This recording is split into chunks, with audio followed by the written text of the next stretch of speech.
मंगलम भगवान वीरो मंगलम गौतम गणि मंगलम कुंद कुंदाद्यो जैन धर्मोस्तु मंगलम सर्वमंगल मांगल्यम सर्वकल्याणकारकम प्रधानम सर्वधर्माणां जैनम जयतु शासनम जैनम जयतु शासनम। बीतरागी देव शास्त्र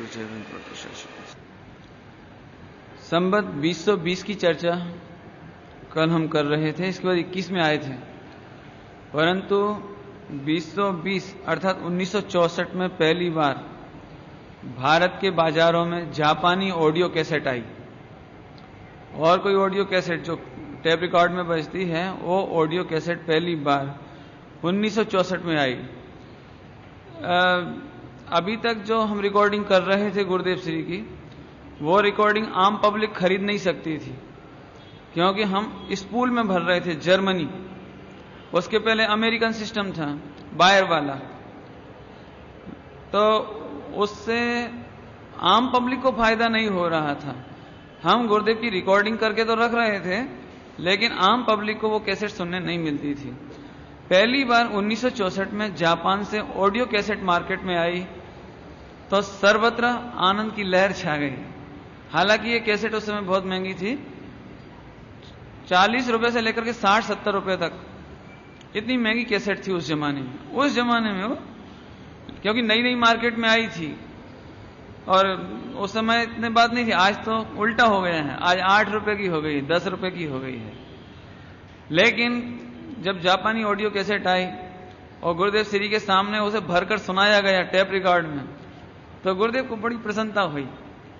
तो जो लोग आते थे तो ऑडियो कैसेट खरीद के ले जाते थे, तो गुरुदेव श्री प्रसन्नता से कहते थे, अच्छी बात है, घर ले जाजो, सांभरजो फरी फरी सांभरजो, शांति थी, धीर थी, सांभरजो, तब तुम्हें समझ में आएगा।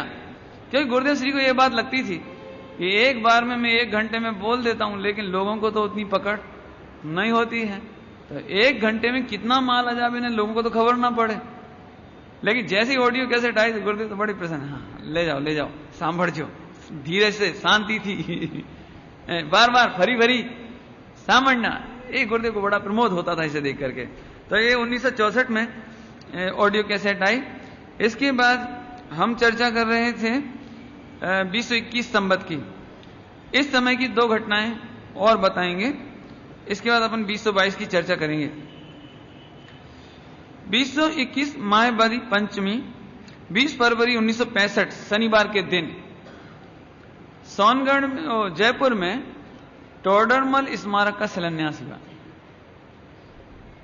इसके लिए अभी तक पूनम चंद जी गोदिका जी सोनगढ़ से जुड़ चुके थे, और पूनम चंद जी गोदिका जी के बारे में इतनी सी बात बताना बहुत पर्याप्त होगी। हालांकि वही बात है, इनका भी पूरा व्यक्तित्व यदि हम बतावें, बाद में बताऊंगा मैं विस्तार से, लेकिन अभी इतना सुन लें हम कि पूनम चंद जी गोदिका जी सोनगढ़ पधारे, और पूनम चंद जी गोदिका जी जयपुर में रहते थे। वहां पर चैन सुखदास जी, पंडित चैन सुखदास जी रहते थे, न्याय तीर्थ। और ये जो पूनम चंद जी गोदिका जी हैं, ये पंडित टोडरमल जी के कुल के हैं, पंडित टोडरमल जी के कुल के हैं। तो 225 बरस, 215 बरस बाद उनको इस बात का गौरव आया कि अरे हमारे कुल में पंडित टोडरमल जी हुए हैं, हम उनके कुल में हैं।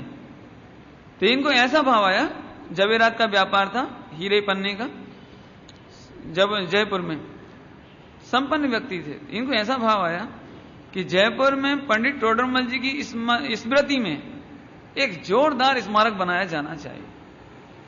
अभी स्मारक के नाम लेते ही हमें तो आज स्कूल दिखाई देता है, या कॉलेज दिखाई देता है, विद्यार्थी दिखाई देते हैं, डॉक्टर हुकुमचंद जी दिखाई देते हैं, लेकिन उस जमाने में ऐसा कोई भाव नहीं था।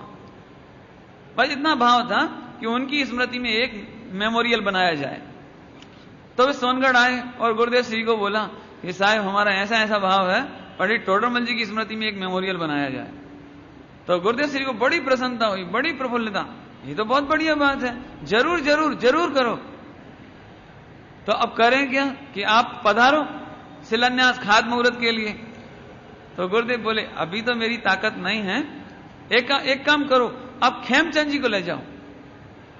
तो खेमचंद जी भाई राजकोट, उनको लेकर के गए और उनके हाथों से वहां का खाद मुहूर्त शुरू हुआ। अभी इतनी चर्चा पर्याप्त है, बाकी चर्चा मैं बाद में बताऊंगा। इसी साल में ये बात हुई। किस दिन हुई ये और जानने जैसी बात है। पंडित टोडरमल जी ने जिस दिन रहस्यपूर्ण चिट्ठी लिखी थी, जिस दिन, कहने का मतलब है माह बदी पांचमी, इसी दिन मुल्तान नगर वासियों को जो पाकिस्तान में रहते थे उनको रहस्यपूर्ण चिट्ठी पंडित टोडरमल जी ने यहां से लिखी थी, हिंदुस्तान से, जयपुर से। उसी तिथि में एक खाद मुहूर्त किया गया था, शिलान्यास किया गया था। इसके बाद इसी बीच गुरुदेव 25 दिन की मध्य प्रदेश की यात्रा पर पधारे। मध्य प्रदेश की यात्रा में गुरुदेव श्री भोपाल, इंदौर, उज्जैन, मक्सी और मल्हारगढ़ गए। मल्हारगढ़ से लौटते समय, इस समय डॉक्टर साहब हुकुमचंद जी भारेल साहब अशोकनगर में रहने लगे थे, अशोकनगर में प्रवचन आदि करते थे। तो जैसे ही इन्हें मालूम पड़ा कि गुरुदेव श्री मल्हारगढ़ तक आए हैं, तो ये सब लोग मल्हारगढ़ गए। पास में ही मल्हारगढ़ है, तारण स्वामी का स्थान है। तो उनको निमंत्रित किया कि साहब आपको हमारे अशोकनगर पधारना पड़ेगा। अभी एक खास बात इतनी बतानी है कि गुरुदेव श्री को इतनी सरलता थी कि यार अवश्य आऊंगा, अवश्य। माने गुरुदेव को ऐसा नहीं रहता था कि कोई 10 बार आवे, कि कोई नारियल चढ़ावे, कि हाथ जोड़े, कि मनावे, ऐसा नहीं।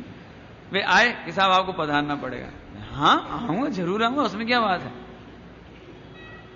तो गुरुदेव श्री शाम को पधारे, शाम दोपहर के समय, प्रवचन का समय तो रहा ही नहीं, दोपहर के समय पधारे।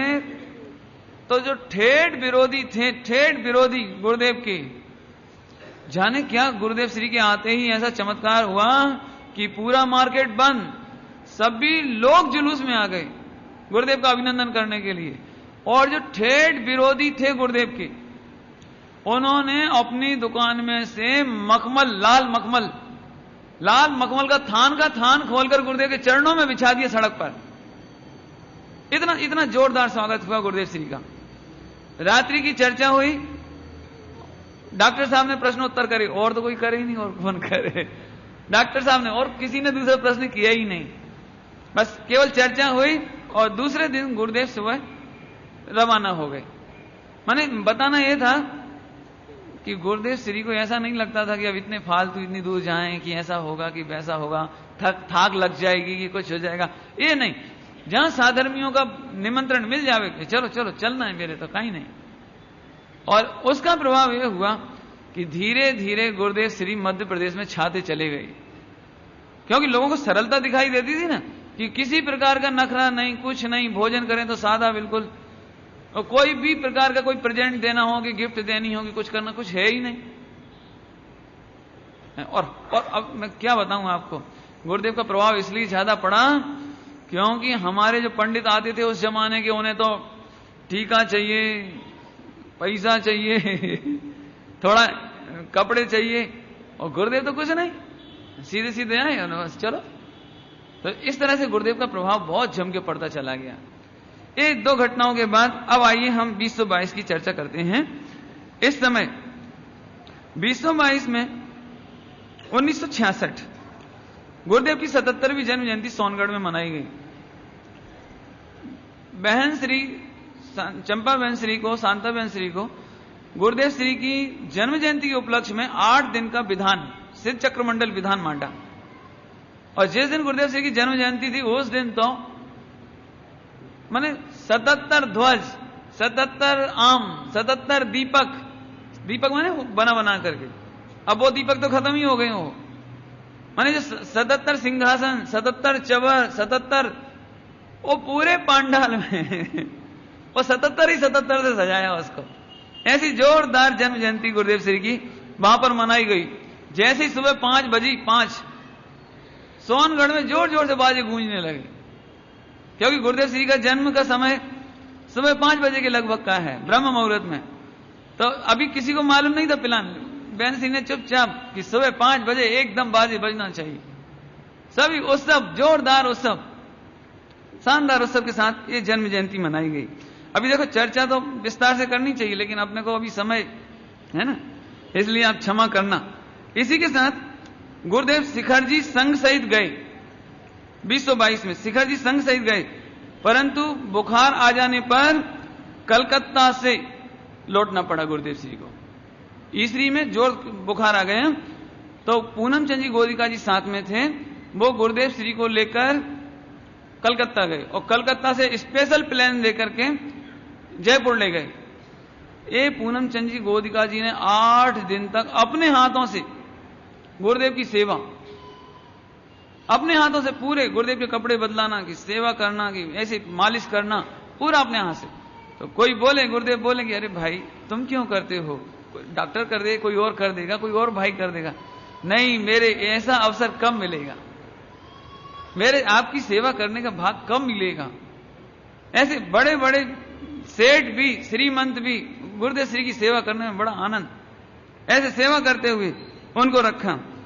इसी समय गुरुदेव श्री को पिलुरसी नाम की बीमारी हुई, पिलुरसी नाम की बीमारी हुई। इसकी चर्चा अपन विस्तार से बाद में कर लेंगे। अभी इसी समय, अभी तक गुरुदेव माइक नहीं लेते थे, 1965 तक माइक नहीं लेते थे। 1966 में पहली बार माइक का प्रारंभ हुआ। अभी कल्पना करो, 65 से कितने बरस हो गए, कितने बरस हो गए गुरुदेव? 77 बरस के हो गए। 77वीं जन्म जयंती हुई ना, तो 76 वर्ष कंप्लीट हुए। तो 76 बरस की उम्र कंप्लीट करने के बाद अभी तक गुरुदेव बिना माइक के प्रवचन करते थे। जो दादर का पंच कल्याणक हुआ था उसमें 15,000 पब्लिक थी, 15,000, और गुरुदेव के बिना माइक के प्रवचन हुए थे, बिना माइक के, माइक नहीं था। और अभी सोनगढ़ में पहली बार माइक प्रारंभ हुआ। अभी तक रिकॉर्डिंग भी बिना माइक की ही हो रही थी, बस माइक नीचे रखा रहता था, वो रिकॉर्डिंग वो नीचे रखी रहती थी और गुरुदेव की जोर से आवाज प्रवचन में और वो रिकॉर्ड हो जाती थी।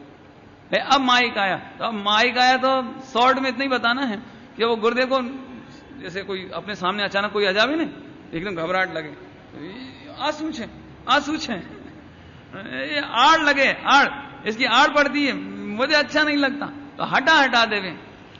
तो एक ब्रह्मचारी राजमल जी थे, कोचामन सिटी वाले, गुरुदेव श्री को उन पर बहुत प्रमोद आता था। तो वो बार बार बोले कि साहेब, सबसे पीछे जो बुजुर्ग बैठते हैं ना, उनको सांभरवा में नहीं आता है। अब कितनी दूर से तो लोग आते हैं, पैसा खर्च के तो आते हैं लोग कि आपका लाभ मिले, पर बुजुर्ग लोग हैं, कान ओछा हो जाता है सुनने में, तो आपका लाभ नहीं मिल पाता है। तो बड़ी मुश्किल से गुरुदेव ने, समझ लो कि प्रैक्टिस कर करके बड़ी मुश्किल से माइक प्रारंभ हुआ, है ना। तो इस तरह से माइक से प्रवचन प्रारंभ हुए। इसके बाद हिम्मतनगर में पंच कल्याणक इसी बरस में हुए, दिसंबर 1966 में, 23/12/1966।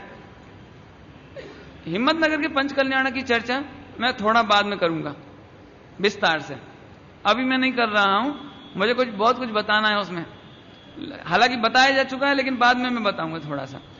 हिम्मतनगर में जब गुरुदेव ठहरे थे, तब गुरुदेव श्री को बारंबार बगड़ा दिखाई देता था, बगड़ा बगड़ा माने जहां देखें, हिम्मतनगर में जब रुके थे तो कभी जैसे धागा हो ना, धागा तो उसका 2 लिखा हुआ है, ऐसे माने धागा पड़ा हुआ जमीन पे, तो ऐसे आटा मारे हुए ऐसे 2 दिखाई देवे। कहीं देखें तो 2 ग्रंथ दिखाई देवे, कहीं देखें तो 2 पेन दिखाई देवे। सही नहीं, ऐसे नहीं कोई ऐसे आंख खराब हो गई, आंख खराब नहीं हो, नहीं कोई चीज देखें तो कहीं सड़क पर जंगल में जावे तो 2 आम दिखाई देवे।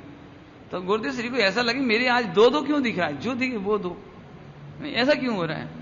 तो गुरुदेव को इसमें बहुत आश्चर्य होता था। बाद में तो फिर गुरुदेव श्री ने बताया, जो उनका ऐसा कहना था कि अभी मेरे 2 भव बिगड़ने हैं, माने मेरे अभी तीर्थंकर प्रकृति का बंध 2 भव नहीं होना है, ऐसा मुझे लागे है। ऐसा मुझको लगता है कि मुझे बार बार बगड़ा क्यों दिखता है। बगड़ा माने दो दिखे तो दो भाव बिगड़ने वाले हैं मेरे, ऐसा ऐसा गुरुदेव कहते थे। बाद में 30 अगस्त 1965 के दिन, 30 अगस्त 1965 भादो सुदी चतुर्थी, इस दिवस में रामजी भाई बापू जी की 83वां जन्म जयंती मनाई गई। इस उपलक्ष्य में 50,000 रुपए की लागत से जैन सरस्वती भवन, श्री कुंद कुंद कहान जैन सरस्वती भवन, इसका शिलान्यास उद्घाटन किया गया। इसका उद्घाटन शांति प्रसाद जी साहू कलकत्ता वालों के हाथों से हुआ, जिसमें एक घटना घटी थी छोटी सी कि महिमा करने की आदत थी ना गुरुदेव श्री की। तो साहू शांति प्रसाद जी गुरुदेव की प्रशंसा करने के लिए कि मैं आज बहुत प्रसन्न हूं कि आचार्य श्री कहान जी स्वामी के चरणों में मुझे आने का अवसर मिला, ऐसा बोला। ऐसे आचार्य यानी गुरुदेव को आचार्य बोला। तो गुरुदेव श्री ने जैसे ही उनका पास माइक आया, भाई हूं कहीं आचार्य नहीं, मैं कोई आचार्य नहीं हूं, मैं तो एक सामान्य अवृति श्रावक हूं। आचार्य कोने के बाय, दिगंबर जैन कुलमाना गुरु कोने के बाय, मैं खरेखर गुरु नहीं हूं। क्या कह रहे हैं? मैं खरेखर गुरु नहीं हूं, मैं खरेखर, अरे गुरु तो दिगंबर होए, एक धागा का राग जिसके ना होए, जिसके शरीर पर एक धागा नहीं होने वो गुरु कहवाए। मैं गुरु नहीं हूं, मैं आचार्य नहीं हूं, इसलिए बरोबर बोलना चाहिए। गुरुदेव ने साहू शांति प्रसाद जी को वहीं बोल दिया। गुरुदेव को ऐसा नहीं लगता था ये तो बहुत बड़ा सेठ है, तो ये इसको कैसा लगेगा, ऐसा नहीं बोल दिया भाई आपने, कभी ऐसे नहीं बोलना। इस तरह से ये कार्यक्रम हुए। आगे 2022 में ही गुरुदेव श्री ने एक स्वप्न देखा। स्वप्न में क्या देखा कि बीरजी भाई को स्वप्न में देखा, इधर बीरजी भाई को मिलने का भाव आया, उधर गुरुदेव दर्शन देने के लिए जामनगर गए। क्या हुआ, इसी समय गुरुदेव श्री को स्वप्न आया कि मेरे को बीरजी भाई मिल गए हैं, और उधर बीरजी भाई का लगभग अंतिम समय चल रहा था, अंतिम समय।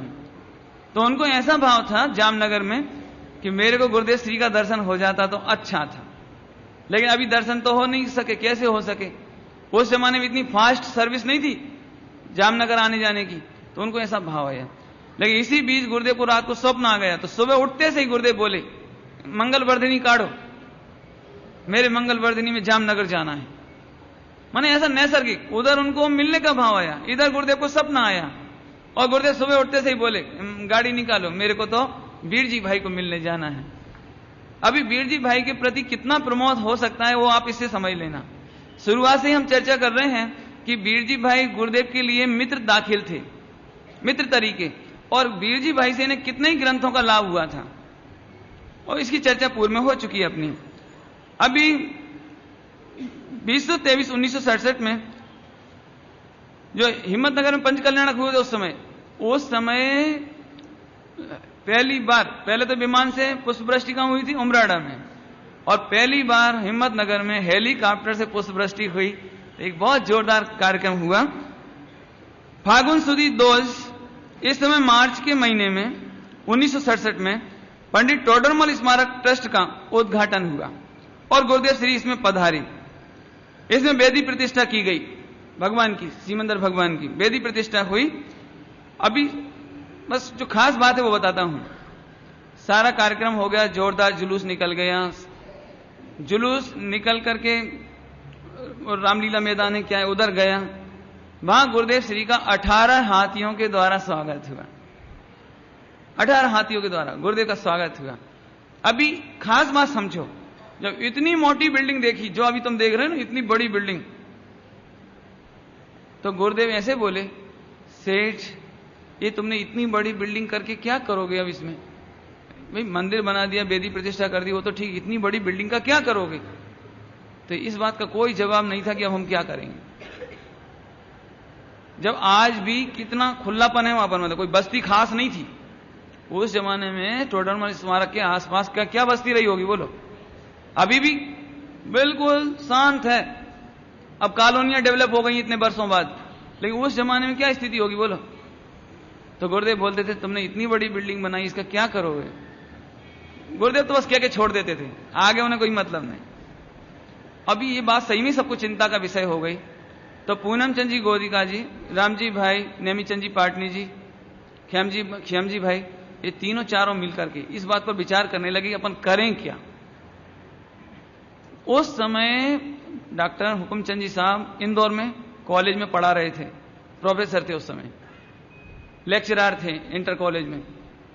तो इन सबको ऐसा भाव आया कि हाँ, अपन इनकी नौकरी छुड़ा दें डॉक्टर साहब की, और इनको इनवाइट करें ताकि अपना ये टोडरमल स्मारक चले। तो सभी लोग मिलकर के इंदौर गए और डॉक्टर साहब को फिर निमंत्रित किया।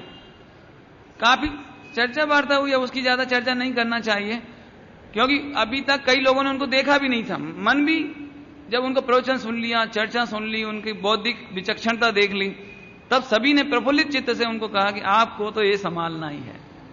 इस तरह टोडरमल स्मारक को मैं अभी दूसरी तरफ से कहना चाहता हूं कि गुरुदेव श्री का महाप्रताप कहो, महापवित्रता कहो, भाग्य कहो कि जिन शासन की प्रभावना का काल कहो कि आप बिना गुरुदेव के आदेश और इच्छा के तो स्मारक खड़ा हो गया।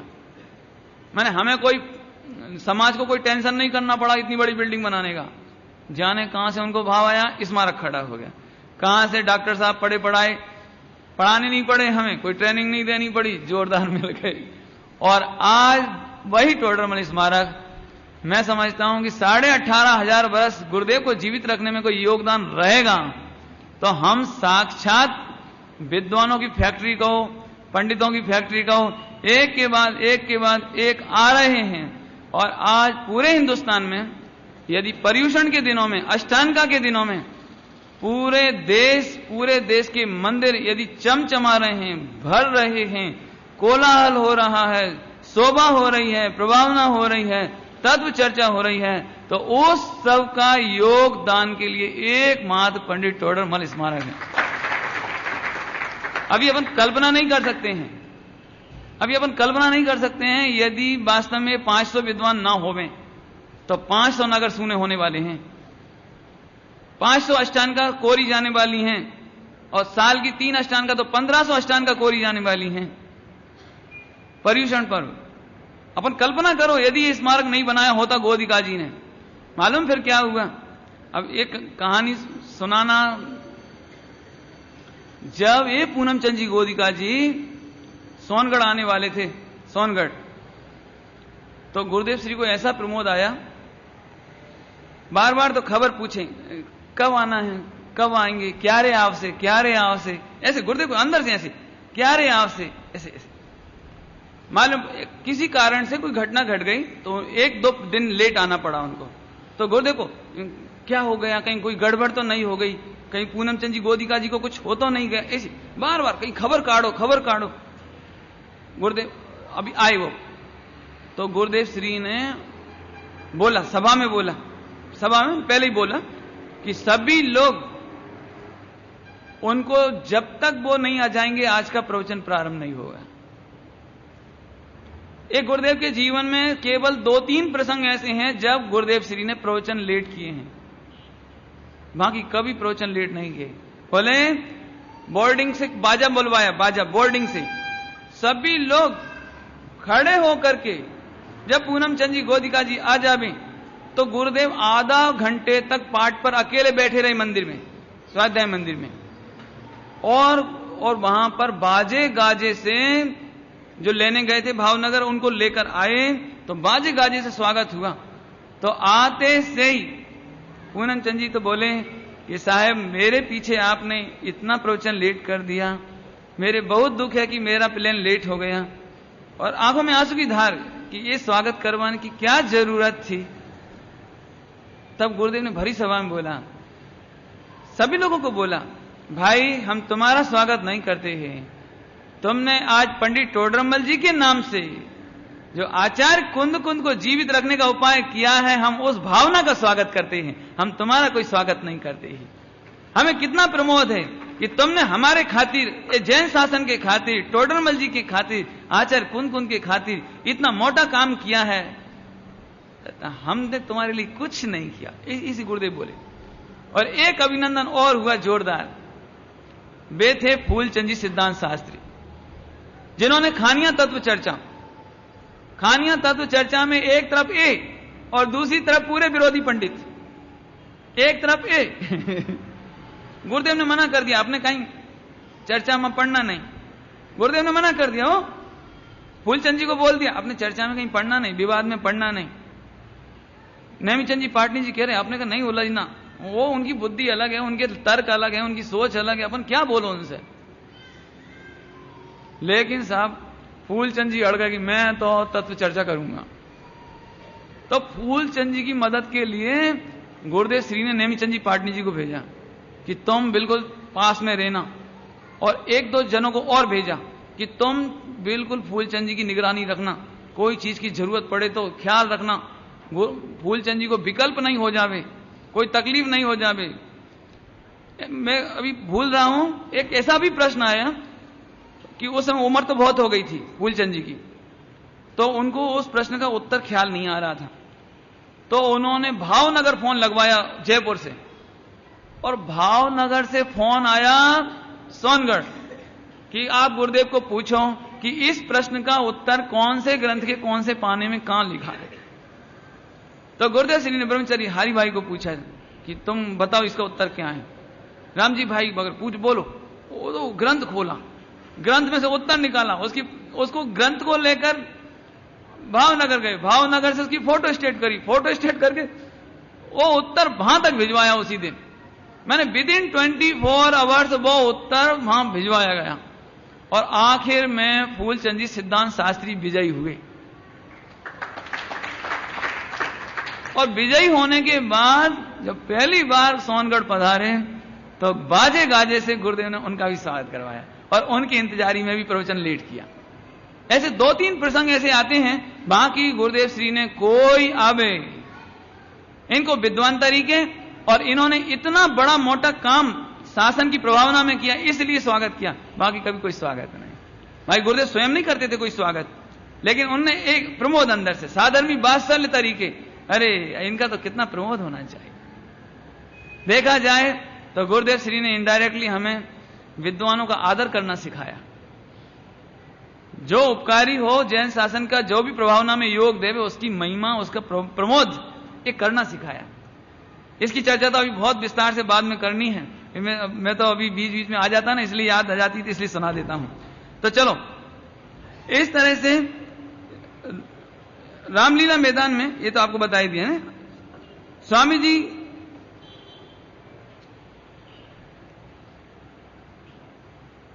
अभी जो तीर्थ यात्रा निकली थी, तीर्थ यात्रा में, हालांकि ये साधर्मी वात्सल्य में आपको विस्तार से समझाएंगे कि गुरुदेव श्री को अपने साधर्मियों की इतनी चिंता रहती थी कि बरोबर बस आ गई कि नहीं आई, सबका उतारा बराबर हो गया कि नहीं हो गया।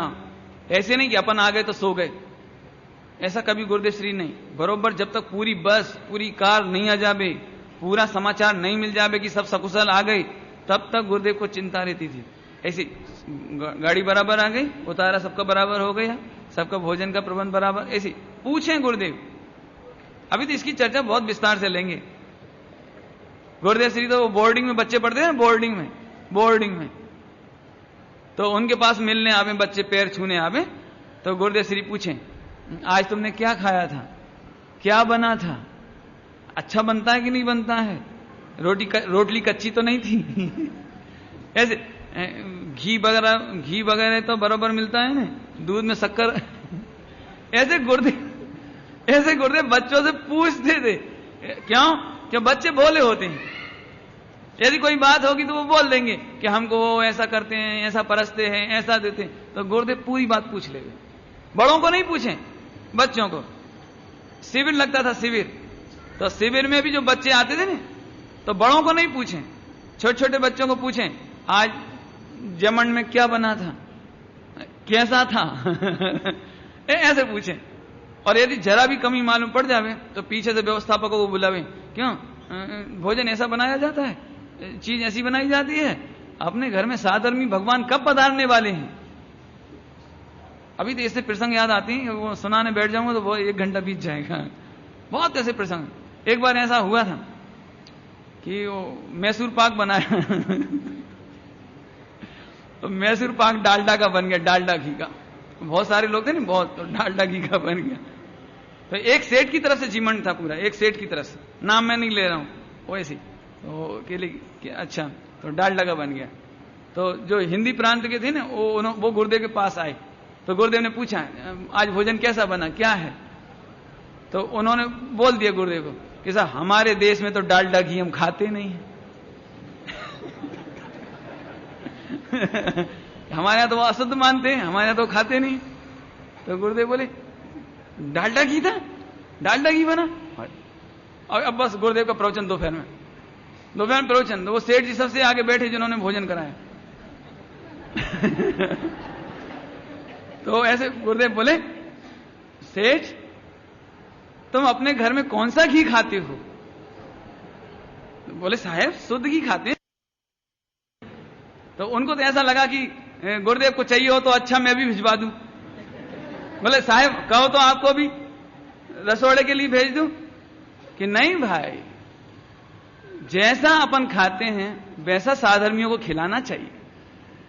ऐसा नहीं होना चाहिए अपन शुद्ध खावे ने दूसरा साधर्मी भाइयों को। ये भी सब भाभी सिद्ध हैं, इन्हें भाभी भगवान हैं। एक कोई जीवन माटे नहीं आए हैं, ये 2,000 किलोमीटर दूर से अपना इतना पैसा खर्च करके आते हैं, इतना व्यापार धंधा छोड़ के आते हैं, अपना परिवार छोड़ के आते हैं, इतनी दूर केवल तत्व ज्ञान के लिए आते हैं। कोई रोटी खावा माटे नहीं आते हैं तेरे। तुमको खिलाना हो तो खिलाओ, सादा खिलाओ, थोड़ा खिलाओ, लेकिन जो खाते हो वो खिलाओ। गुरुदेव श्री तो बिल्कुल स्पष्टवादी थे, भरी सभा में बोल दिया उन्होंने। और इसके बाद फिर सोनगढ़ में ऐसी गलती कभी नहीं हुई। गुरुदेव श्री की यही पद्धति थी, मैंने कल बताया था कि जहां पर जरूरत है उसी समय वो एक बार बोल दिया। फिर सोनगढ़ में कभी ये नहीं हुआ कि अपना घी अलग, उनका घी अलग, हिंदी का घी अलग, गुजराती का घी अलग, ऐसा फिर नहीं हुआ, है ना। तो गुरुदेव श्री को साधर्मियों की बड़ी चिंता रहती थी, ये उनके बात्सल्य की निशानी। इसी बीच गुरुदेव श्री को एक स्वप्न आया। माघ सुदी एकम शुक्रवार 10 फरवरी 1967 के दिन गुरुदेव को ऐसा स्वप्न देखा कि गुरुदेव श्री एक ऐसे बिल को देख रहे हैं, बिल को, जिसमें स्वयं गारूड़ी सर्प के पास, बिल के पास कोई ऐसी वनस्पति रखते हैं। गुरुदेव श्री स्वयं एक ऐसी जड़ी बूटी एक सांप के बिल के बाहर रखते हैं, ऐसी जिसके कारण सर्प बाहर आता है और विष उगल देता है, और फिर बिल में चला जाता है, और फिर बिल में से आता है तो फिर विष उगल देता है। ऐसा समझ आए नहीं? बिल के पास गुरुदेव बैठे हैं और एक जड़ी बूटी रख दी है। उस जड़ी बूटी के रखने से क्या हुआ कि जो अंदर से वो सांप आता है वो जहर उगल देता है और वापस चला जाता है। तो अभी गुरुदेव तो बहुत सोचे कि इसका अर्थ क्या है। बाद में गुरुदेव श्री को समझ में आया। मैं अपने शब्दों में कहें, हम अपने शब्दों में कहें कि गुरुदेव श्री को ये लगा होगा, या हम कहें हमें ये लगता है कि गुरुदेव श्री ने अध्यात्म की ऐसी जड़ी रखी मिथ्यात्व के बिल के बाहर कि जीव बाहर आकर के अपना मिथ्यात्व का विष उगलते चले जाते हैं और सम्यक दर्शन लेते चले जाते हैं है ना। कोई अध्यात्म की ऐसी जड़ी, भगवान आत्मा की ज्ञाय की ऐसी जड़ी, हमें ऐसी जड़ी दी है कि जिसकी चर्चा सुन सुन करके हम अपना विष छोड़ते चले जाते हैं। इस तरह से ऐसे शरद पूनम के दिन 28 अक्टूबर 1967 के दिन भी एक गुरुदेव श्री सपन देखा, जिसमें भगवान के खड्गासन भगवान स्फटिक मणि जैसे, बिल्कुल जैसे स्वच्छ अखंड शक्कर की बनी हुई ऐसी कोई बिल्कुल ऐसी धवल प्रतिमा, माने कोई अखंड पहाड़ में से, स्फटिक के पहाड़ में से कोई प्रतिमा बनाई गई हो, ऐसी ये खड्गासन भगवान की विशाल प्रतिमा देखी। अब इनके वर्णन में आप इतना ही समझ लो कि गुरुदेव श्री की चित्त में बस कितनी भक्ति हो सकती है जो ऐसे सपने आते होंगे, है ना। इसी समय 1967 में 9 बहनों ने ब्रह्मचर्य की प्रतिज्ञा की। 9 बहनों ने आकड़िया का पंच कल्याणक भी इसी समय में हुआ।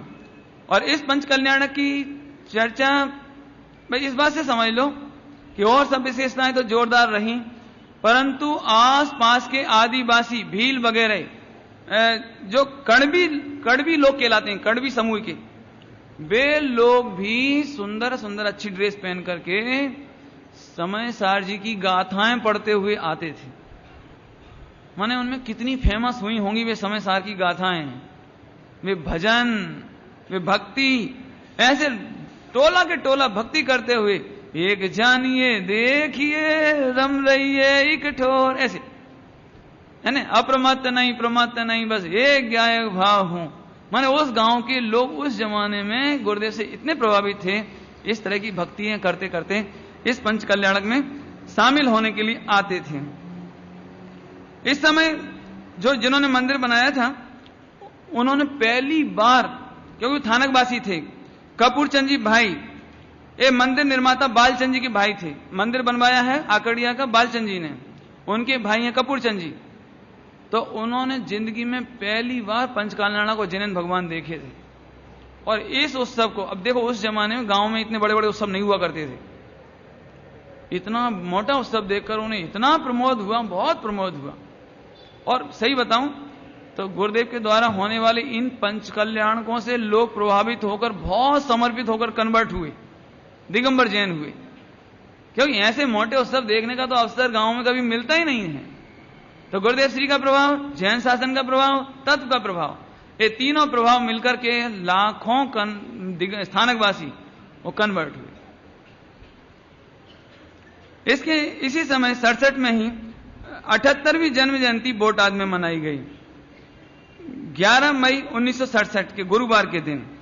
अब आइए 2024-1968 बीछिया में गुरुदेव की 79th जो जन्म जयंती थी वो मनाई गई सोमवार के दिन 29 अप्रैल 68 के दिन। और इस समय अभी ध्यान से सुनो, 1968 में 16वीं बार का समय सार जी का प्रवचन प्रारंभ हुआ।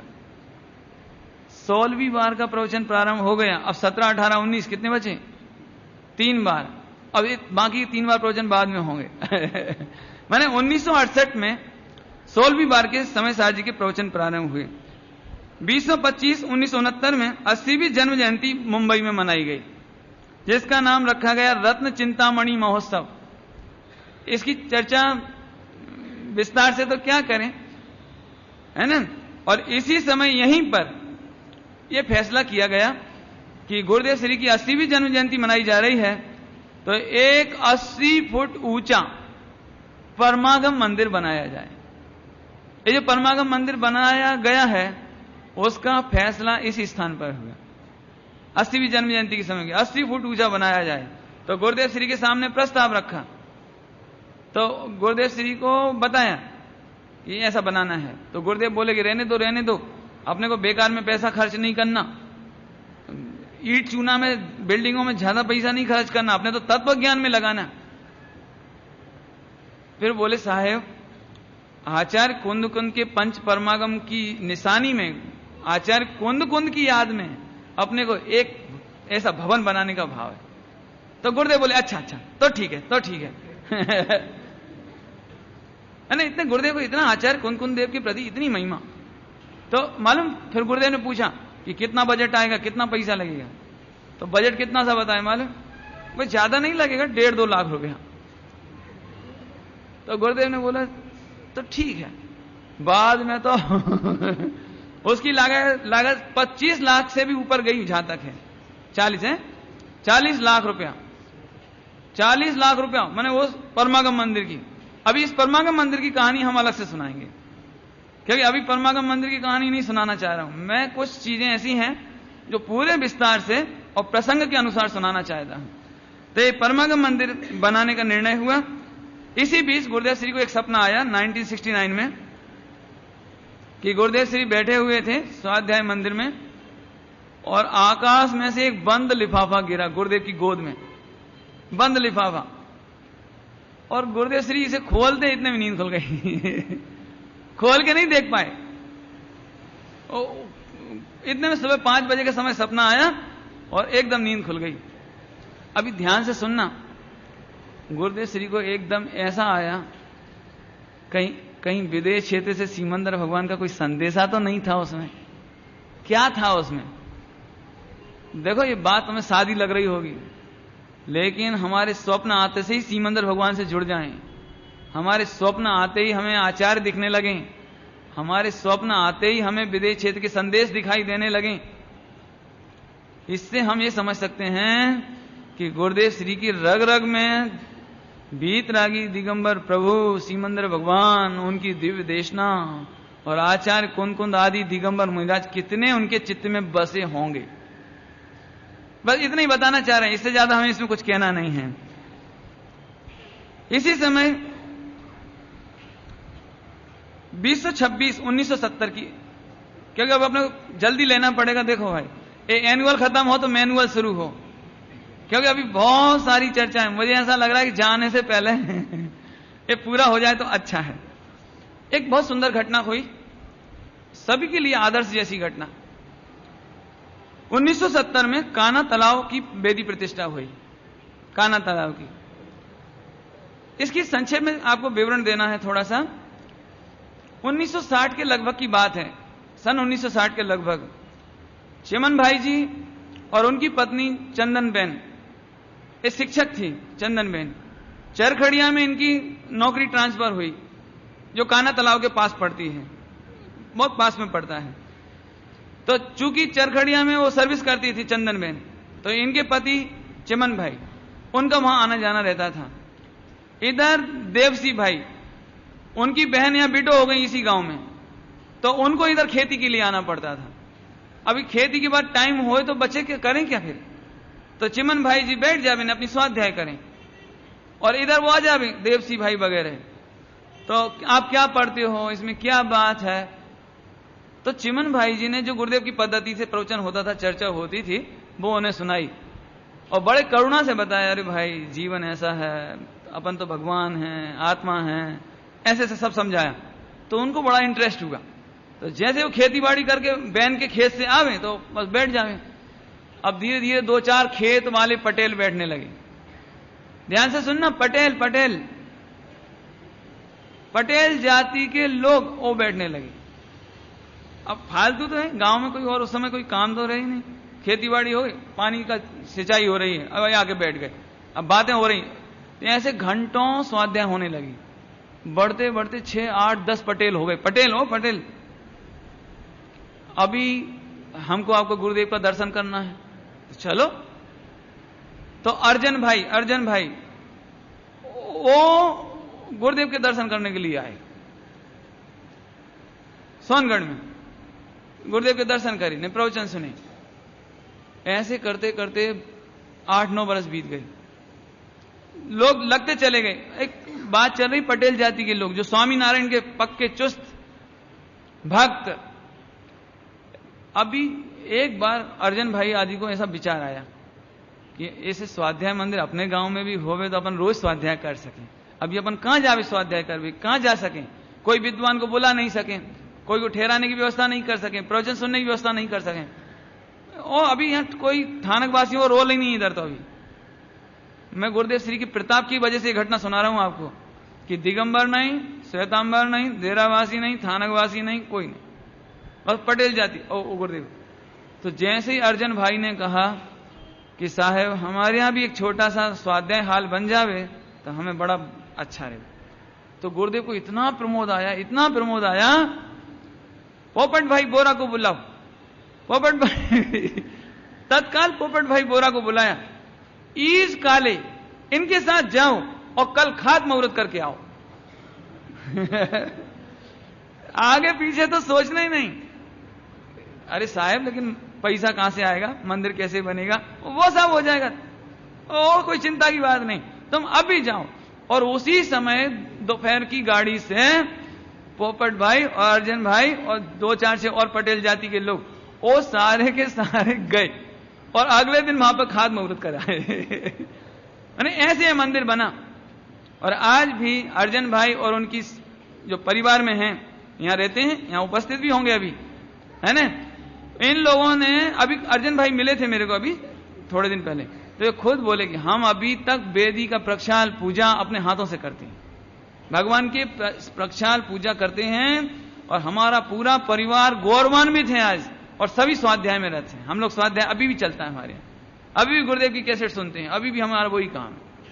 मैं अब इसमें ज्यादा क्या कहूं, जिस समय यहां पर वेदी प्रतिष्ठा का प्रोग्राम हुआ, जिस समय बैंसरी जो बात बोलते थे वो बात यहां भी बोले कि देखो अर्जन भाई, तुम ये जो वेदी प्रतिष्ठा करा रहे बात तो ठीक है, लेकिन तुम पटेल जाति के हो।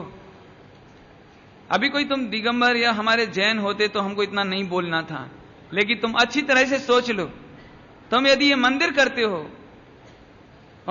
तुम ये जो स्वाध्याय हाल बनाते हो, तो मंदिर बदलते नहीं हैं, मंदिर मिटाए नहीं जाते। तुम अच्छी तरह से सोचो, तुम्हारे घर में तुम वेदी की पूजा प्रक्षाल करोगे भगवान की, रात्रि भोजन तो नहीं करोगे, इसे पहले नंबर नक्की कराया, आलू बटाटा तो नहीं खाओगे। अभी मैं क्या बोलूं, मेरे को तो ये कहानी जब सुनाता हूं ना अपने क्षेत्र में तो मुझे शर्म आती है कि हमारे दिगंबर होकर के ने रात्रि भोजन करे ने आलू बटाटा खा ले में।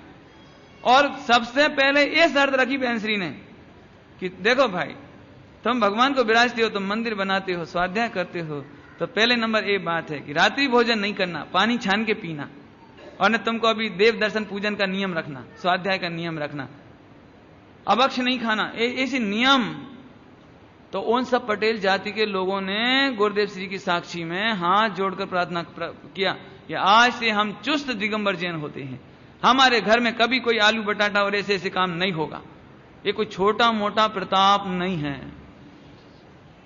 क्या कहते, हम तो एक दिगंबर जैन को भी अभी आलू छोड़ाना मुश्किल, रात्रि भोजन छोड़ाना मुश्किल, और ऐसे समय में ये केवल एक गुरुदेव श्री थे जिनके प्रताप से आकड़िया काना तालाब ये परिवर्तित हुआ।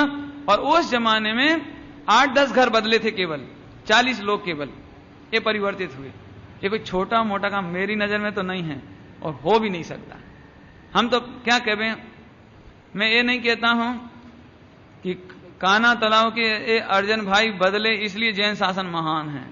मैं तो कहता हूं धन्य भाग्य हैं अर्जन भाई और उनके परिवार के और उस गांव के पटेल जाति के लोगों के, कि जिनको इस पंचम काल में गुरुदेव श्री जैसे रत्न मिल गए और उनके निमित्त से भगवान बनने का मार्ग मिल गया उन्हें। अब जरूरत केवल इतनी है कि उसे हम संभाले रखें, उस तत्व से दूर नहीं चले जावें, क्योंकि जीवन थोड़ा है और काम मूल तो यही है। ख्याल में आया ना, इस तरह से। अभी और क्या हुआ, एक गुरुदेव श्री के पुण्य प्रताप की छोटी सी घटना और सुनाना है। देखो अभी तो वही है और तो कुछ अभी फिलहाल है नहीं। गुरुदेव श्री इसी समय राजकोट पधारे इस वर्ष में, तो भरी सभा में प्रवचन प्रारंभ हुआ। तो गुरुदेव ने पूछा, लालू भाई जी वगैरह सब बैठे थे ऐसे सभी, कि क्या चलावे, जो कहो वो चलावे, क्या चलावे, प्रवचन में क्या चलावे। तो अभी सब सोचने लगे क्या चलवावे, कर्ता कर्म अधिकार सुन लिया, संवर अधिकार सुन लिया, सभी सुन लिया, अभी बोले क्या। इतने में लालू भाई जी बोले, साहेब 320 नंबर की गाथा ले लो तो प्रमोद हो गए। तो गुरुदेव श्री को बड़ा प्रमोद आया। अच्छा लेकिन, अब लेकिन आ गई, लेकिन मैंने अच्छा तो कहा लेकिन अब लेकिन क्या हुआ कि यदि जयसेनाचार्य जी की टीका मिल जाती तो आनंद हो जाता। भाई इतना कह दिया, गुरुदेव का काम ही इतना जोरदार था, उन्हें आगे बोलना ही नहीं। यदि 320 नंबर की गाथा की गुजराती अनुवाद मिल जाता काश, तो आनंद हो जाता। ध्यान रखना, अभी जयसेनाचार्य जी की, समय सार जी की टीका का गुजराती अनुवाद हुआ नहीं था, जयसेनाचार्य की टीका का। अब क्या करें, तो अब तो चैन नहीं, बस गुरुदेव के मुख से निकला माने चैन नहीं। लालू भाई जी ने उसी समय सोनगढ़ फोन किया कि हम यहां से एक आदमी को भेज रहे हैं, उसको आने में 3 घंटे लगेंगे। इतनी देर में हिम्मत भाई जी से कहो कि वे गाथा नंबर 320 की जयसेनाचार्य जी की टीका की गुजराती अनुवाद करें।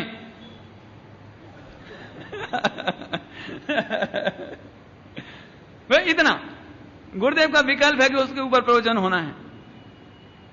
फोन आ गया, वो तो 1 मिनट लगा, क्या देर क्या लगी। और हिम्मत भाई जी को मेहनत बहुत थी उसमें, क्योंकि 320 नंबर की गाथा, उसकी जो जयसेनाचार्य की टीका है वो, और उनको 3 घंटे बैठ करके उसकी जयसेनाचार्य जी की टीका की, गुजराती करी उन्होंने, गुजराती। इतने में 3 घंटे में वो आदमी आ गया मोटरसाइकिल से या जो भी स्कूटर जो भी साधन था उस और वो कागज लेकर के जो गुजराती अनुवाद हो गया उसे लेकर के वो वापस राजकोट पहुंचा। राजकोट 3 घंटे और लगे, है ना। सुबह का चला आदमी करीब समझ लो 3-4 बजे तक वापस पहुंच गया, 4 बजे तक।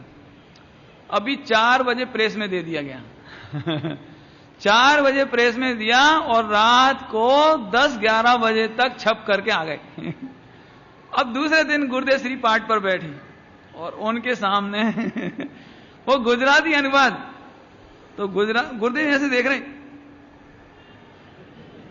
ये कहां से आया। क्या उन्हें कहता हूं, उन्हें तो स्वप्न में भी कल्पना नहीं थी कि गुजराती हो गई, छपके भी हाथ में आ गया। इसमें बताना क्या है, कोई विचक्षण पुरुष का इतना तीव्र भाग्य हो सकता है, इतना पुण्य प्रताप कि जिसको विकल्प हो और पूर्ति हो जाए।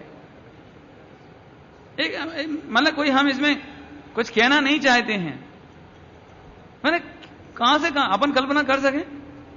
और आखिर दूसरे दिन पाठ पर आ गया और गुरुदेव श्री के उस समय जो प्रवचन छपे यानी प्रवचन हुए, वो प्रवचन रिकॉर्डिंग करने के बाद उसके प्रवचन ध्येय पूर्वक गे पुस्तक के नाम से छपे बाद में, ध्येय पूर्वक गे। और ये 320 नंबर जो जयसेनाचार्य जी की टीका है, एक गुरुदेव श्री प्रतिदिन सुबह उठकर अलिंगरण के 20 बोल, 47 शक्ति, 47 नए, ये जो सबका चिंतन करते थे, वो 320 नंबर की गाथा का चिंतन भी प्रतिदिन करते थे। और वो अभी समय होता तो मैं आपको पढ़ के सुना देता, लिखित तो है मेरे पास कि वो क्या पढ़ते थे और फिर उसका भाव क्या है भाव का आनंद है उसमें से सुनाएंगे। अभी रुको, अभी थोड़ा आगे चलने दो, अब मिलेगा, सब मिलेगा, चिंता नहीं करो। मैंने आपको सब क्लू दे दिए हैं, आप ध्येय पूर्वक ये पढ़ो, आप 320 नंबर के गाथा के प्रवचन सुनो, मेहनत तो करनी पड़ेगी ना समझ में आया। इस तरह आगे 81वीं जन्म जयंती भावनगर में मनाई गई 7/5/1970 गुरुवार के दिन, और इसी समय भावनगर में पंचकल्याणक हो रहा था। इस पंचकल्याणक में 1 बजे रात को पांडाल जल गया। एक घटना घटी थी, पांडाल जल गया, दूसरा बांधा तो वो भी उड़ गया, ऐसे संकट समझ लो कि, और दूसरा बांधा तो वो भी हवा में उड़ गया। जिनवाणी जल गई और खुले में जंगल में आखिरकार दीक्षा कल्याणक हुआ। तो गर्मी पड़ रही तेज, और बाबू भाई जी ये बोले, देखो भाई, आज हमारे महाभाग हैं कि जिस प्रकार तीर्थंकरों की दीक्षा खुले जंगल में होती थी, आज उसी खुले जंगल में हम भी दीक्षा कल्याणक मना रहे हैं। कोई अपने चित्त में एक खेद नहीं करना कि पंचकल्याणक में पांडाल क्यों नहीं लग पाया, कितनी धूप पड़ रही है, कितनी गर्मी पड़ रही, ये कोई विकल्प मत करना कोई, सभी लोग बड़े प्रेम से बैठो। और तब गुरुदेव श्री का जब दीक्षा कल्याणक का प्रवचन हुआ, तो शायद ही उस दिन सभा में कोई हो जिसकी आंखों से आंसू ना आए, क्योंकि गुरुदेव श्री को तो इस बात का बहुत रंज दुख कि जिनवाणी भी जल गई थी उस दिन पांडाल के साथ साथ। तो गुरुदेव श्री ने तो 1 घंटा और कुछ नहीं, एक तो अपूर्व अवसर का पाठ कराया, दूसरा अरे रे द्वारका का दहन कैसे हुआ वो पूरा विवरण सुनाया। आज सुबह भी आए थे, है ना। क्या कहवे, माता पिता को जलता हुआ छोड़कर जाना आंखों के सामने से, कैसा लगे न कृष्ण को। आज सुबह गुरुदेव कहते थे, भावी तीर्थंकर न प्यास का दुख, पानी नहीं मिले, भावी तीर्थंकर, कृष्ण भावी तीर्थंकर, और वर्तमान में पानी नहीं मिले, पानी के लिए तड़फे न गला सूखे, भाई कहीं से पानी लाओ, चलते नहीं बनता है। एक तरफ माता पिता के जलने का दुख, पूरी नगरी जलने का दुख, एक तरफ अकेले हैं जंगल में जमीन पर लेटे हुए हैं, पानी के लिए तड़प तड़प के प्राण चले गए। अरे रे, और जरद कुमर का तीर लग गए। गुरुदेव ने बहुत विस्तार से सुना है। अरे रे, गुरुदेव श्री कहते थे, यदि दुनिया में देखो बाहर तो बैराग का समुद्र लहरा रहा है। आश्चर्य है, दुख है कि हमें बैराग क्यों नहीं आता है। अभी आज की भाषा में कहो तो टेलीविजन देख लो तो ये मर गए, इनको ऐसा हो गया, ऐसी एक्सीडेंट हो गई, ऐसी घटना घट गई। नहीं, एक रेल पलट गई ना, हवाई जहाज गिर गए ना, आग लग गई ना, बच्चे मर गए। अभी कल ही रात का ले अपन टेलीविजन में क्या देखा, 4-4, 5-5 महीने के बच्चा जो गर्भ में हो गए, उसका पैर ऐसे मरोड़ देते हैं, ऐसे एक एक उंगली पकड़ पकड़ के ऐसे खींच खींच के तोड़ देते हैं। इस सिर को वो चिमटे से पकड़ करके ऐसे ऐसे फोड़ देते हैं। एक एक हड्डी ऐसे तोड़ तोड़ के निकालते हैं, एक एक माने पूरे बच्चे का अंदर कत्लेआम करते हैं। दिखाए थे बच्चों के टुकड़े, दिखाए थे टुकड़े। इतना अपन जान करके बैराग नहीं आवे। ये पशुओं की साक्षात जीवित और चमड़ी उतार ले पूरे शरीर की है। अब क्या बतावें आपको, याद आ गई इसलिए मैं कह देता हूं आपको। वर्तमान में हमें बहुत समझदारी की जरूरत है भाई। चारों ओर बैराग का समुद्र है, बूचड़ खानों में हजारों गायों को लाइन से खड़ा करके, और एक आरा की मशीन ऊपर से कटती हुई आती है और एक साथ हजारों एक साथ कट जाती है, एक साथ गर्दन, और सबका ब्लड निकाल करके, पूरा ब्लड, एक भी बूंद नाली में नहीं बहाते, एक भी बूंद समुद्र में नहीं बहाते, एक भी बूंद गटर में नहीं जाती। वो सारा ब्लड पाइप के माध्यम से एक बड़े बड़े स्टोर में जाता है, टैंक में, और इलेक्ट्रॉनिक मशीन के द्वारा उसको सुखा देते हैं। सुखाने के बाद उसका पाउडर बना देते हैं, और उस पाउडर का इस्तेमाल वर्तमान के मार्केट में 99% कत्था के रूप में, जिस पान में कत्था लगाते हैं ना, पान में जो कत्था लगा उसमें हो रहा है। ये जो तुम्हारी पुड़िया बन रही ना, पाउच, उसमें प्रयोग हो रहा है। आपको झूठ लगे, आप दिल्ली को कंफर्म कर सकते हो इससे। कहां जाता बताओ, बूचड़ खुआने का खून कहां जाता है?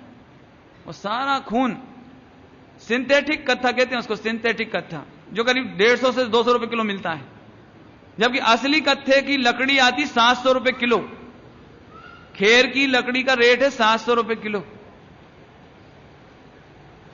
बोलो कितना महंगा होगा वो, और वो विदेश से सप्लाई हो जाता है। ब्लड, सुखाया हुआ ब्लड, पीली मिट्टी, नहाने वाली, क्या नाम है इसकी, मुल्तानी मिट्टी, लाल पालिश, साबुन, जूते की लाल पालिश, और अखरोट का पाउडर, ये 4 चीज मिलाकर के आज का वर्तमान कत्था बनता है, जिसे 1 मिनट में पानी में, गर्म पानी में डालो और घुल जाता है। इन लोगों को खबर नहीं है, अज्ञानता में कहां से कहां जीवन चला जाए। एक तरफ ये पशुओं के दुख देख लो, एक तरफ बस मनुष्यों के भी देख लो। गुरुदेव श्री कहते थे, चारों तरफ बैराग का समुद्र लहरा रहा है, फिर भी हमें बैराग नहीं आता, इसमें हमें महा आश्चर्य है। देखो भाई, आप सबके लिए इतने अंदर से बात कहते हैं, अभी भी आप ये समझ लो कि इतने बड़े बंबई में इतने से मुट्ठी भर लोग हैं, और होंगे 2-4-6 मंदिरों में, 8 मंदिरों में, 10 मंदिरों में, जहां चर्चा गोष्ठी गुरुदेव की कैसेट चल रही होगी। कितनी संख्या होगी कुल मिला के? 2000, इससे ज्यादा तो नहीं होंगे ना। इतनी बड़ी 2 करोड़ की आबादी से भी ज्यादा होगी मेरे ख्याल से। तो वहां 2000 की क्या गिनती है? बाकी सब जगह तो दौड़ धूप, मार काट, खाना पीना, लड़ना झगड़ना, मरना, कहीं भगवान तत्व की खबर तक नहीं है। ये हमें कोई महापुण्य योग से गुरुदेव श्री मिले, उनकी तत्व मिल गया, उनकी वाणी मिल गई। अरे हम भगवान हैं, हम भगवान बनने के लिए जन्मे हैं, हमें भगवान बनना है, ऐसी चर्चा प्रतिदिन मिलती है। ये कोई अद्भुत अद्भुत महाभाग्य।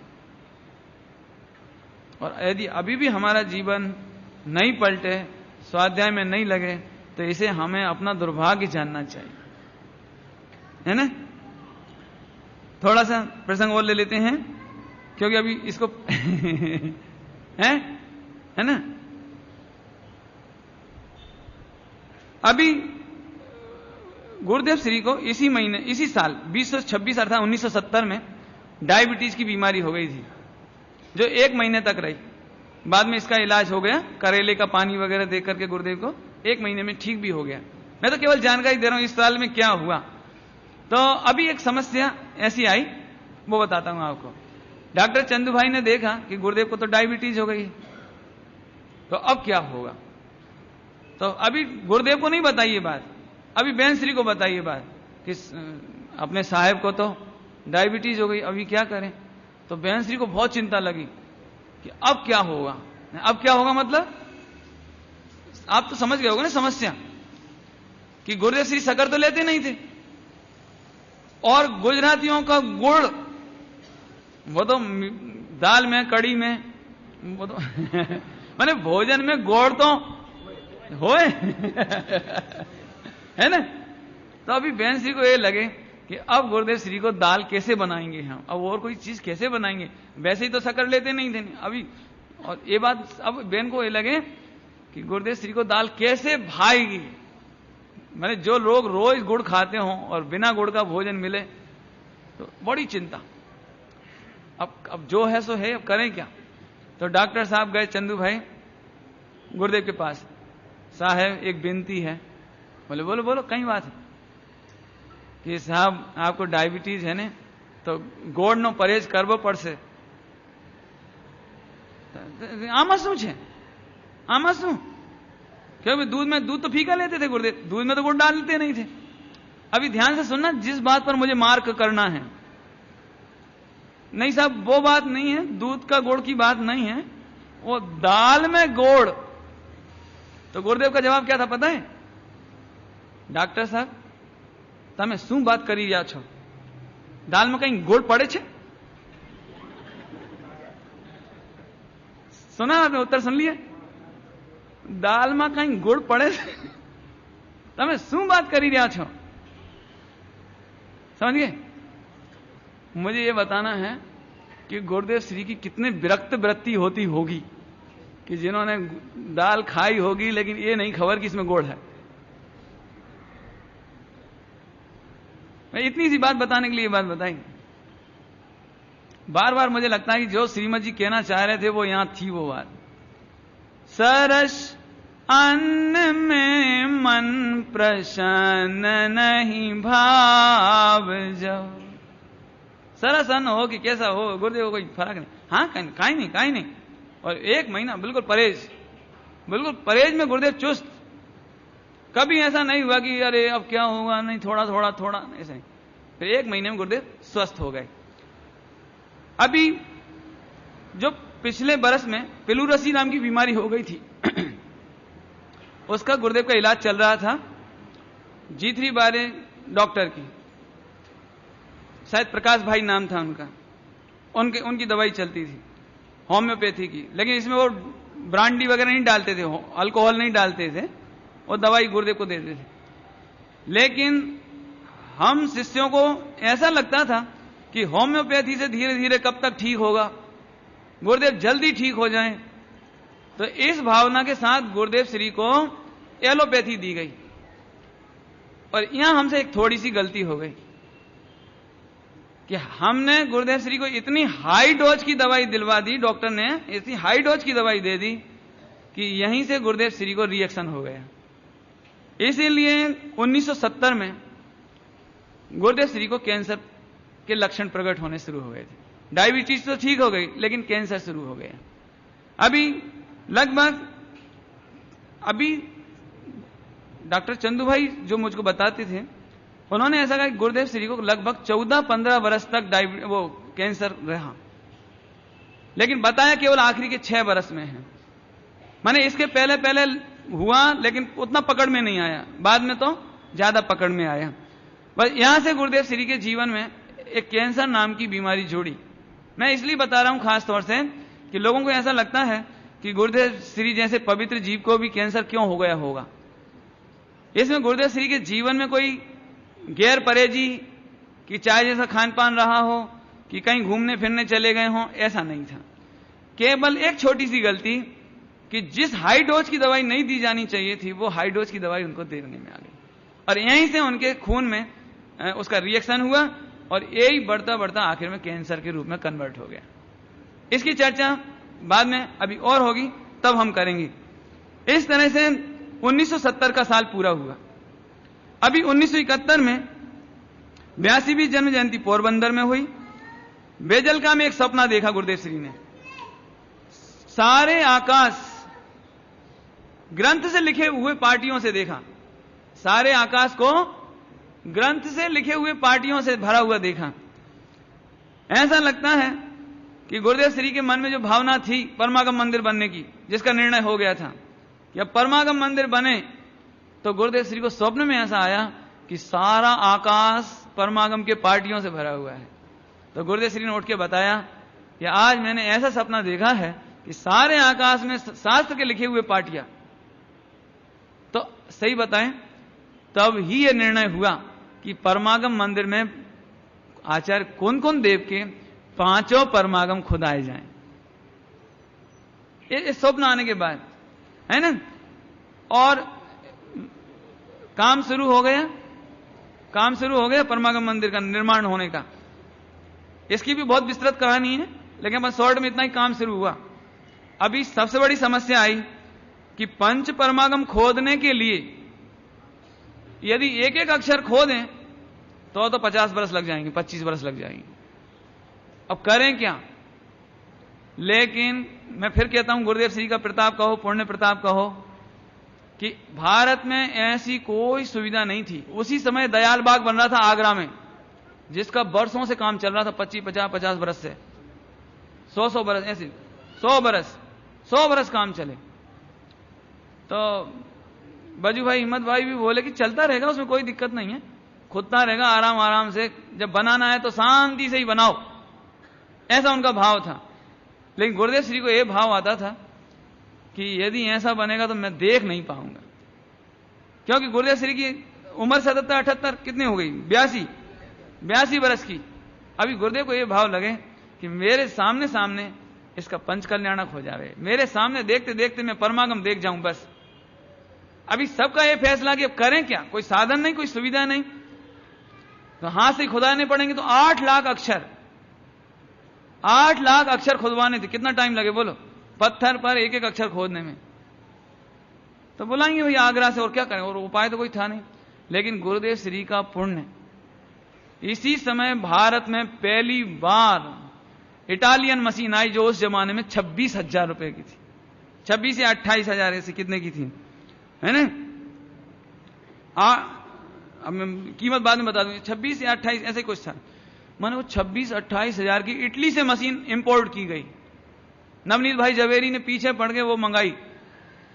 अब वो जब आ गई सोनगढ़ में, तो अब फिर वही बात हुई कि एक पद्धति तो ये थी कि हम विदेश के अधीन नहीं होना चाहिए, विदेशी चीजों का इस्तेमाल नहीं करना चाहिए, हम तो भारतीय हैं, भारतीय पद्धति से चलना चाहिए, जैसे दयाल बाग, ऐसे परमागम मंदिर।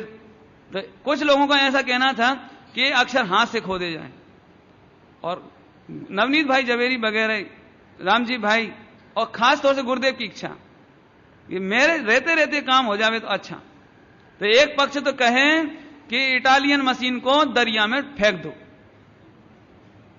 इससे हमें काम नहीं करना, ये विदेशी मशीन कितनी मुश्किल से दान आता है संस्था में, और इतना 1000-25,000 रुपया अपन ने खर्च कर दिया, इसकी कोई जरूरत नहीं है। एक पक्ष ऐसा बोले, और दूसरा पक्ष बोले कि हमें गुरुदेव श्री सर्वे सर्वा हैं, यदि गुरुदेव श्री का विकल्प है तो हमें ये काम करना है और करना है। जब बहुत विवाद हुआ तो एक दिन गुरुदेव श्री सोनगढ़ में रहते हुए पाठ पर बैठकर के प्रवचन में कहा, हे कुंदाचार्य देव, यदि आप स्वर्ग में हो तो क्या आपके पंच परमागम की प्रभावना आपको इष्ट नहीं है? आप पधारो ने, आप पधारो, ये परमागम जल्दी पूरा हो जावे, मेरी ये भावना है। ये गुरुदेव आचार्य कुन देव को याद करें। कहीं आप देव गति में हो तो आप पधारो।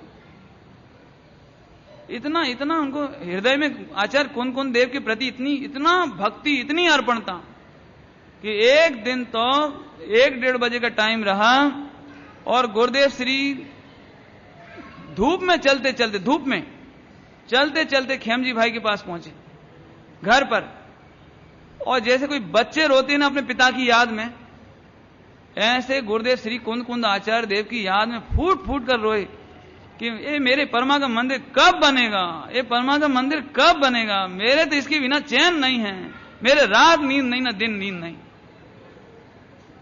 अब इस घटना से अपन इतना ही समझ लें, जो लोग कहते हैं कि गुरुदेव श्री को दिगंबर मुनिराजों का विरोध है, मैं तो कहता हूं यदि इस पंचम काल में हमारी आंखों के सामने कोई दिगंबर मुनिराजों का असली सपूत हुआ तो वे पूज्य गुरुदेव श्री थे।